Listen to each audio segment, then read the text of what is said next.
The Enigma Consortium represents a very important group of brain imaging scientists who are working collaboratively on research studies around the world.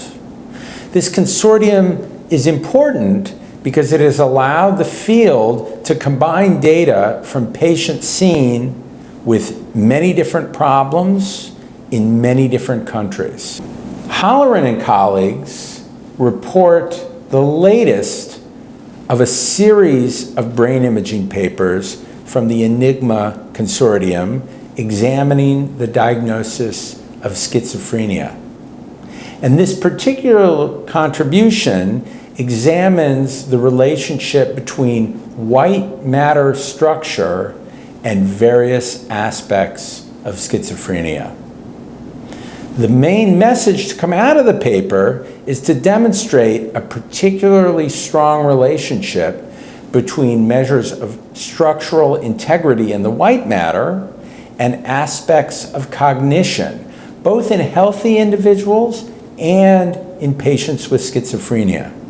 And the important message from this article is to move us as clinicians and researchers alike to think about variables beyond diagnosis when we consider the many ways in which brain structure and brain function might relate to aspects of our patients' daily lives.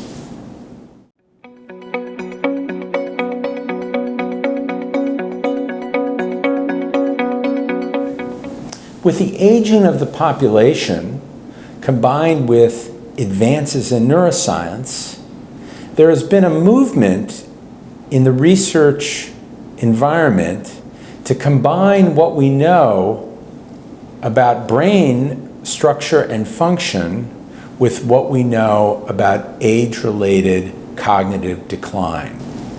Lenz and colleagues report important new results that examines the efficacy of treatments designed to improve age-related cognitive decline. They use a particularly fascinating research design which involves implementation of cognitive training exercises in a relatively large group of patients who are exhibiting signs of age-related cognitive decline.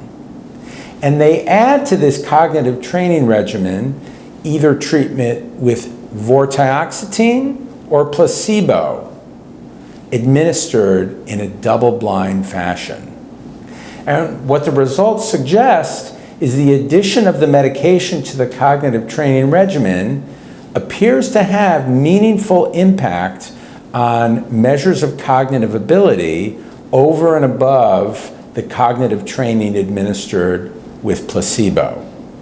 Not only will this generate interest in other medications that might be useful for cognitive decline, but this will generate interest in combining medications like vortioxetine and other antidepressants with cognitive training regimens to treat a range of mental health problems.